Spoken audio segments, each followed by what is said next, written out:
Hello बच्चों, let's see this question which of the following statements does not form part of Bohr's model for hydrogen atom. So option A में उसने बोला है कि energy of the electrons in the orbit is quantized. हमें बताना है क्या ये बोहर मॉडल का पार्ट थी हाइड्रोजन एटम की या नहीं थी।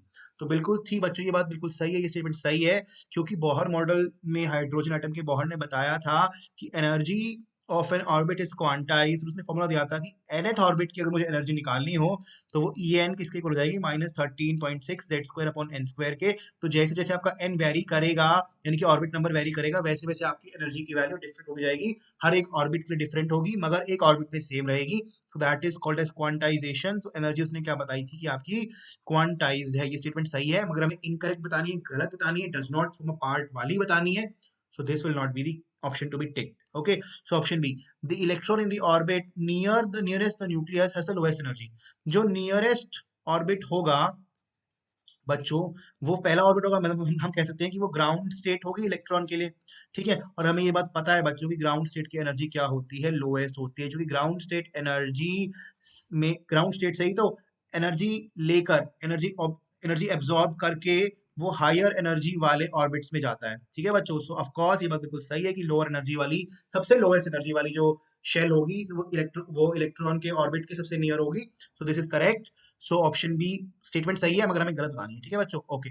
ऑप्शन सी में आते हैं, electrons revolve in different orbits around the nucleus. ये बात बिल्कुल सही है क्योंकि जब बोहर ने अपना मॉडल दिया था तो उसने बताया था कि न्यूक्लियस के अराउंड आपका जो इलेक्ट्रॉन है वो डिफरेंट डिफरेंट ऑर्बिट्स के एलएमएन में मूव करता है और इलेक्ट्रॉन मूव करते हुए एनर्जी रेडिएट नहीं करता। ये बात बिल्कुल सही है, हर एक ऑर्बिट की एक डिफाइंड एनर्जी होती है। ये बात उसने बिल्कुल सही बताई थी। तो ये स्टेटमेंट भी सही है मगर हमें इनकरेक्ट बतानी है। तो we are left with option D. So option D हमारा करेक्ट आंसर हो जाएगा।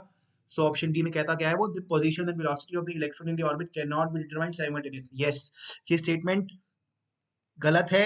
इसलिए ये बोहर मॉडल के, क्योंकि ये स्टेटमेंट सही है मगर ये बोहर मॉडल ने नहीं दी थी। ये स्टेटमेंट जो आई थी ये हाइजेनबर्ग के अनसर्टेनिटी प्रिंसिपल में आई थी।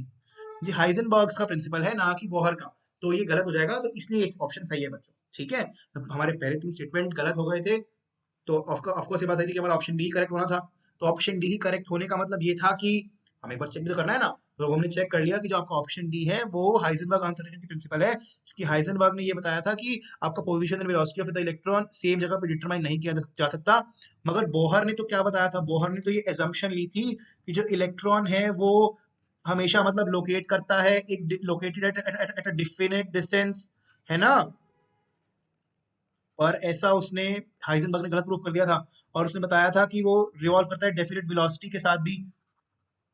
बोहर ने तो ये assumption ली थी, बोहर्स ने डेफिनेट वेलोसिटी बताई थी कि भाई, उसने बताया था कि आर नॉट होता है, आर एन होता है R not N square by Z, या फिर वी नॉट होता है, वी एन होता है V not Z by N. मगर हाइजेनबर्ग ने बोला था कि ये ऐसा पॉसिबल नहीं है, तो ये स्टेटमेंट गलत हो जाएगी। ठीक है बच्चों, सो option D will be the correct answer.